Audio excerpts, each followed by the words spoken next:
So fantastic. Yes. So I'm very thrilled to be able to introduce Dasha Lukinhia. And I'm going to ask you, you're going to have to say your name for me in a minute, Dasha, because I'm probably pronouncing it wrong. But Dasha is an integrative therapist and clinical hypnotherapist.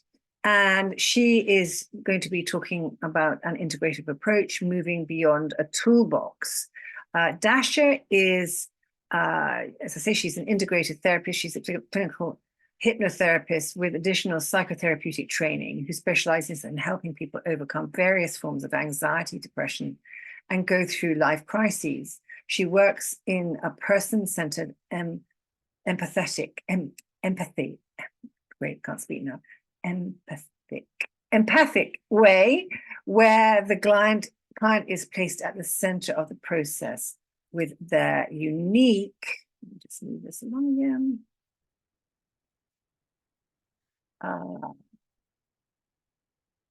With their unique personality needs in mind.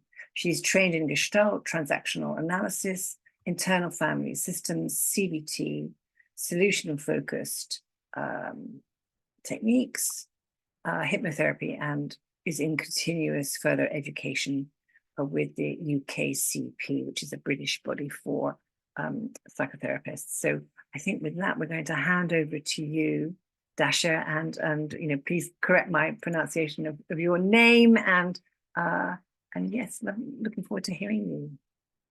You need to just unmute yourself. You should be, there you go. All right. Hi everyone, and hi Lorraine. I'm very grateful as well that we've met by chance like this just a couple of days ago, and for an opportunity to speak. So thank you. I've had also a chance to listen to Iskra's speech, and I will have to say that a lot of the things really resonated as well, and I'll probably build on some of the things that she has spoken about.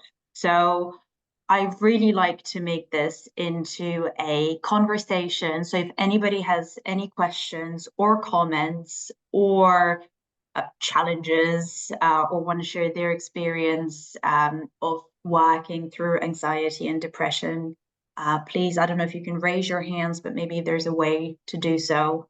I would love to make it interactive as well.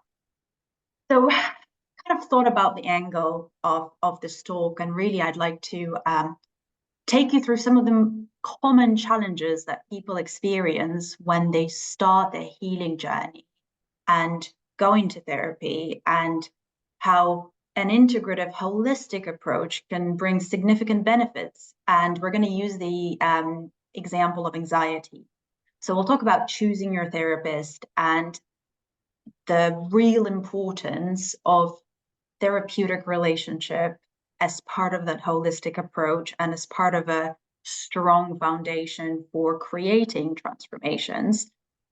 We'll use anxiety as an example and discuss 3 different levels that we really need to address this very complex ailment, and why sometimes it might feel like nothing is working and what you can do about it, and also some tips to take away.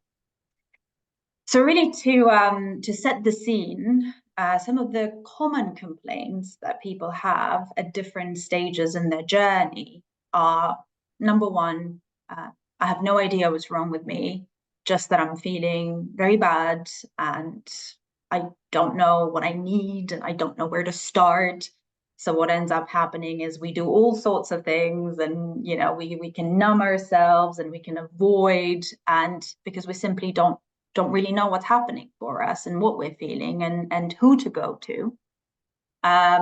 Secondly, I am stuck and I'm overwhelmed by my emotions. I'm overwhelmed by my anxiety. I've tried different things and it's just not working, or I'm still feeling very poorly and I feel like I'm stuck on this wheel almost of searching for answers and still feeling triggered. So I've talked about this multiple times, but anytime I I don't get my partner to call me back in an hour, I feel that I'm not needed or I feel abandoned. What do I do about it? And then on the other side of the spectrum, there might be, I'm feeling very numb and I feel very disconnected and I just don't feel much. I feel like kind of the vitality of life has been drained. And they're all very different states and very different feelings. And it's really for this reason that we as humans are so incredibly complex and unique in the way that we process the world around us, that it is virtually impossible to provide a blueprint of some form for working through X and for working through Y. And as one of the modalities that I work with is hypnotherapy, there's a lot of kind of notion there that if you can kind of do a script in anxiety, it'll just kind of be taken away. And this is absolutely not the starting point. It is a beautiful tool with a beautiful philosophy, but it absolutely needs to come with a very important underlying foundation attached to it. And so, especially when we speak about complex pains that we as humans experience, and anxiety and depression can really fall under that. Very often, it occurs as a result of a relational breakdown of some form. And so, with that in mind, I want to quote Carl Rogers, who was one of the founders of humanistic psychology and was very known for his person-centered approach. And I think he's put it beautifully. When I have been listened to and when I have been heard, I am able to reperceive my world in a new way and to go on. It is astonishing how elements that seem insoluble become soluble when someone listens. How confusions that seem irremediable turn into relatively clear flowing streams when one is heard. I have deeply appreciated the times that I have experienced this sensitive, empathic, concentrated listening. And as a person-centered therapist, I cannot agree with this more. Can I do something? Sorry to jump in there. Do you think that does that apply to listening to ourselves as well as listening to other people listening to us?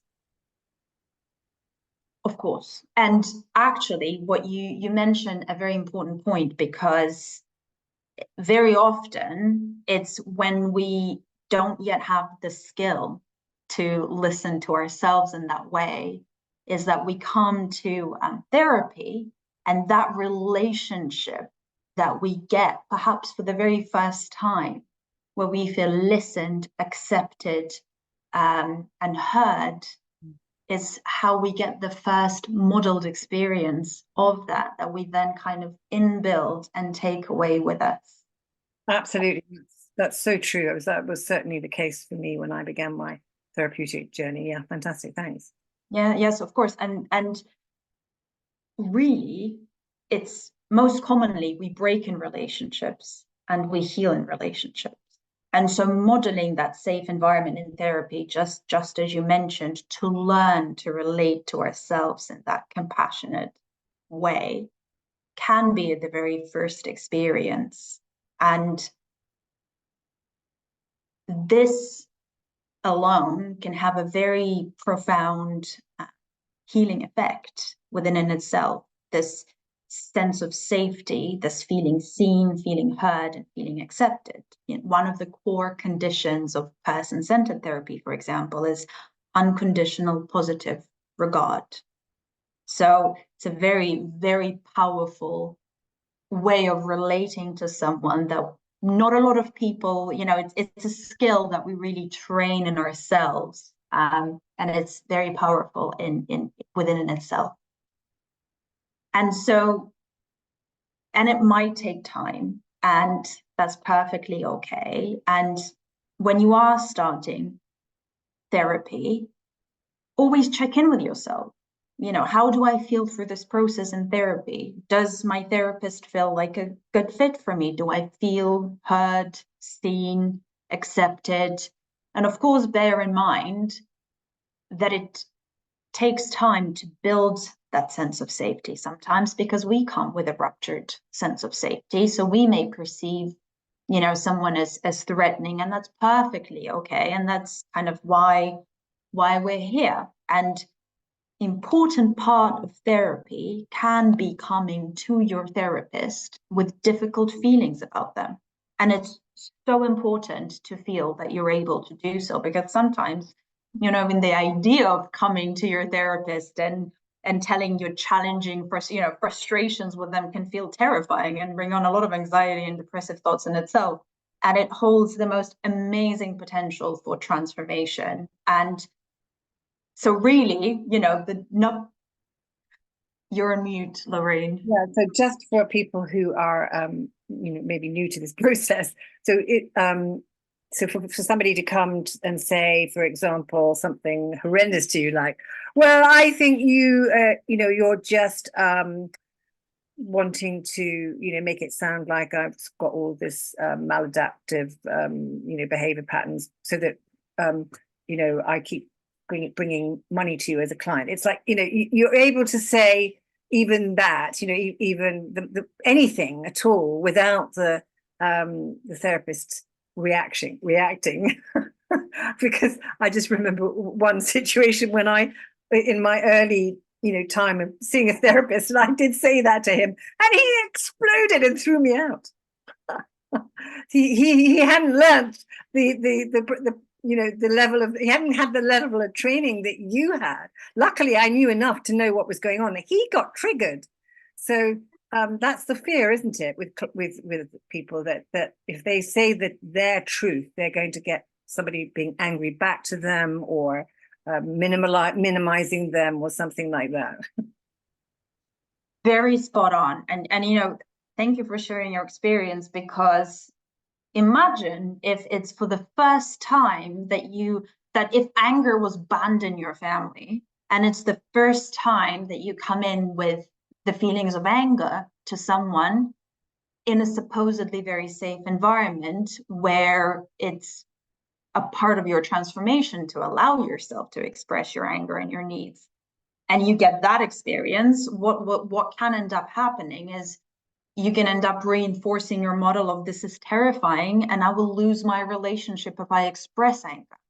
So it's extremely, so just having that lens on when you go into therapy, where it's completely okay to do that.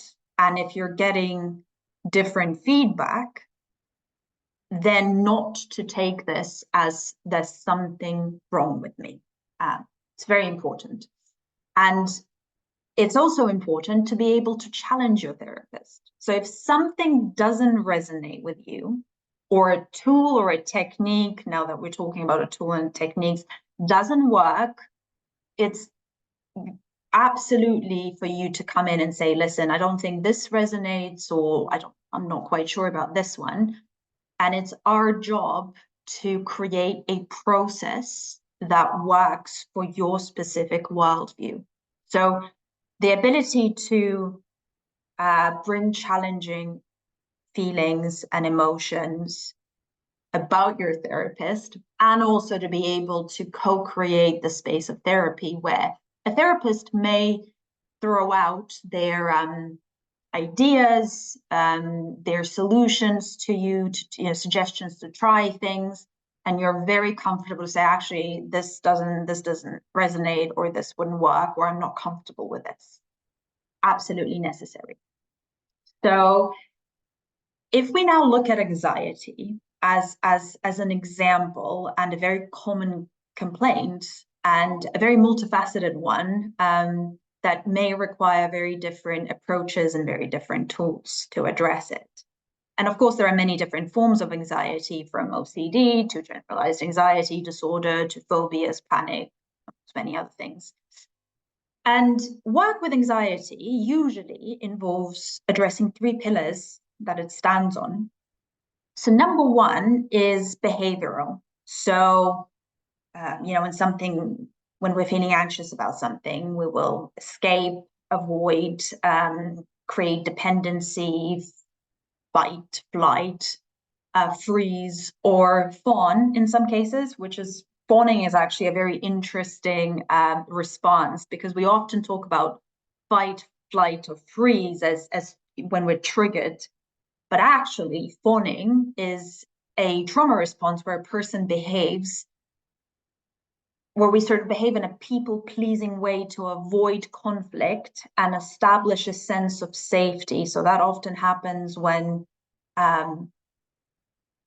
like, for example, in your example, if you were to come in with frustrations to somebody, to a person, to a therapist, but actually this would invoke punishment. So we then know this, we learn this, especially as children, and we start to monitor our environment emotionally and almost preempt any conflicts. And that in itself requires a huge amount of energy being kind of put out by ourselves. We spend almost all of our energy to emotionally monitor and put out any fires, take responsibility for other people's behaviors and feelings.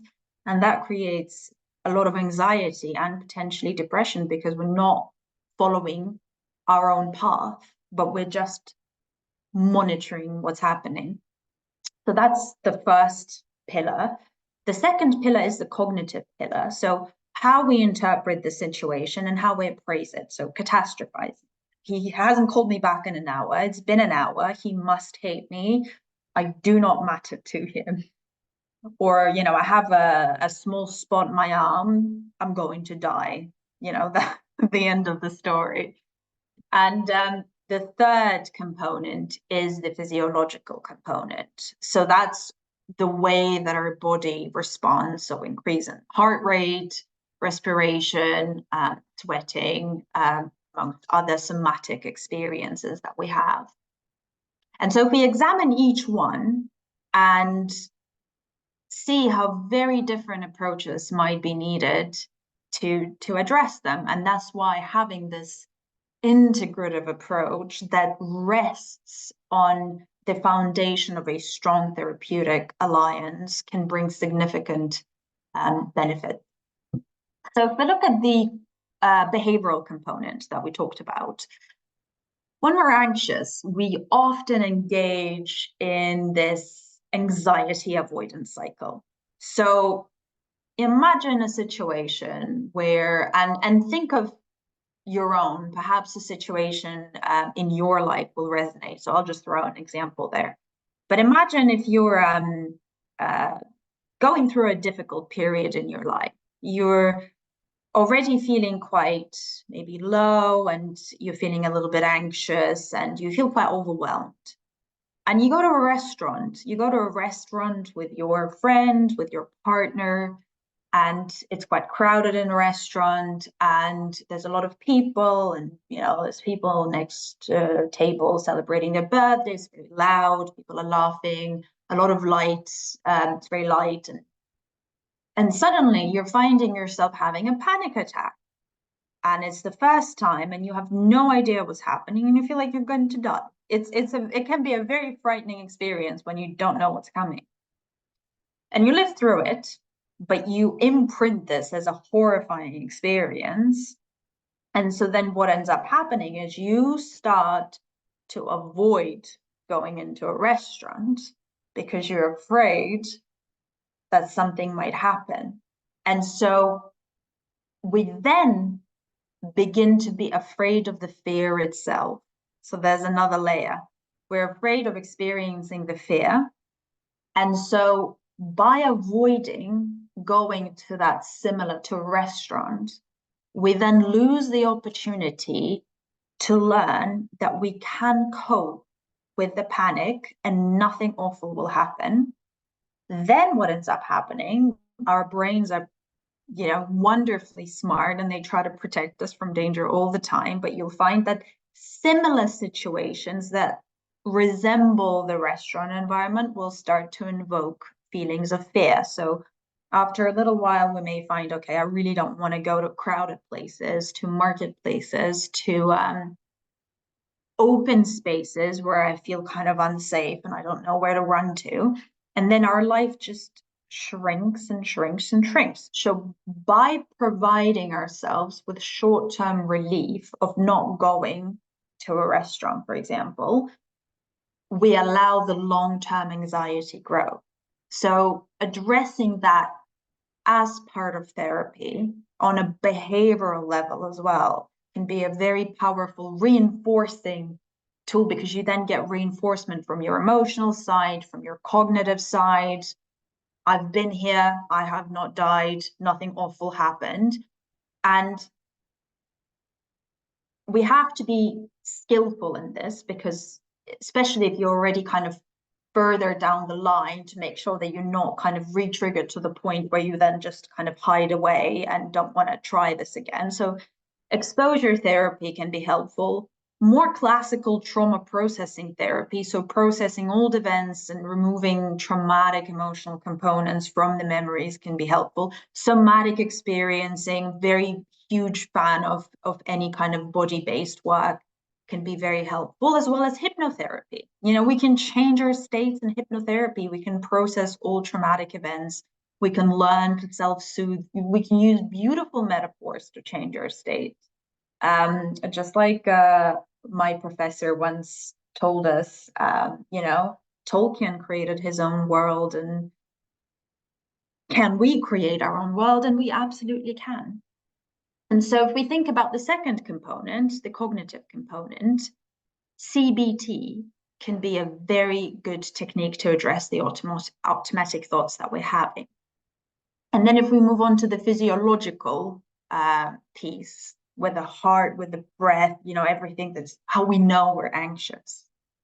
And there's a quote by an unknown author that says, when you own your breath, nobody can steal your peace. And it's very important. If we think about the different needs, levels of needs that our brain has, and it's really the first thing, you know, the physiological part. It's all about regulating, relating, and reasoning. And they're three different levels. So we cannot relate well to others if we're not feeling regulated. We cannot easily access our reason if we're not feeling connected.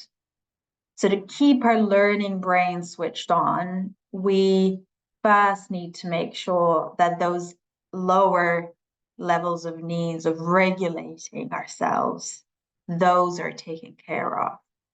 And it's very interesting how we can, how much we can learn really from our breath. So I quickly want to show two, maybe even one exercise for breathing. I don't think I'll have the time to go over the mind-body connection, so I'll just really quickly make a note of, even when we look after these three levels, we might need to take a broader perspective. Because if we work in a CBT approach to address our cognitive thinking distortions, the emotional, the physiological components might remain. So as a result of, for example, trauma that is very much stored in our bodies to a large degree. And, you know, we often think of trauma as a big T kind of singular event, but actually adverse childhood experiences, experiences of neglect, complex developmental trauma, that's all very much trauma that's stored in the body, that gets translated into our cognitive distortions, that invokes, you know, certain sensations when we're feeling triggered. And so, very importantly, different people react and process these things very differently. So you may find two siblings in one family who experienced seemingly, you know, same parents, similar environment, very different ways of relating to the environment, very different ways of processing, but also very different ways the nervous system responds. So some get stuck in hypoarousal. So when you're kind of feeling flat, you may get stuck in hyperarousal when constant anxiety is running through your blood. And so interventions for these different types of ways that we relate will vary greatly. I think it's very interesting when you have like this studies done on twins and things like that who had very similar childhood experiences, and yet they're completely different in the way that they process trauma and everything else. I'm just conscious of the time, so do you want to just share about your free gift and how people can contact you before you finish with the exercise? Yes, actually, I am thinking, because I wouldn't like to rush it, so maybe I'll include that breath exercise as part of the gift. I think that might be a good idea. Actually, I think that'd be yes. Yeah. So what I'll do is I'll collate maybe a worksheet with these two exercises. And what I also wanted to share was thinking about what could be that free gift. And I thought, you know what, I will give kind of a inner strength hypnotic intervention to integrate all the learnings from the summit. So just a small hypnotic intervention with some suggestions that you can integrate everything that you have learned. So I will record it straight after the talk, and I will share the link with you, Lorraine, and with Denise, and then maybe we can send them round. We'll do that. Absolutely perfect. Yeah. Wow. Well, I mean, it's been so interesting to hear you speak. And I think for anybody who's on the call, on the summit, who wants to understand a little bit more about what to expect in therapy and how therapy could help them, they would have learned a lot from listening to you about, and you can find, I think the best would be my website, and I'm putting out quite a lot on anxiety, and we'll be putting out more on trauma on my Instagram account. I think it's in the chat. So any tools and tips and tricks, just go onto my Instagram, and I'm sharing there pretty frequently. I want to thank you, Lorraine, again. I'm so happy that we met seemingly by chance, and I've really, really enjoyed this opportunity. It's been brilliant to listen to you too. So thank you very much indeed. It's been very informative. And I think we'll have given a lot of people, as I say, some valuable information on their journey if they're wanting to get therapeutic help. So thank you so much. Thank you. Great. Just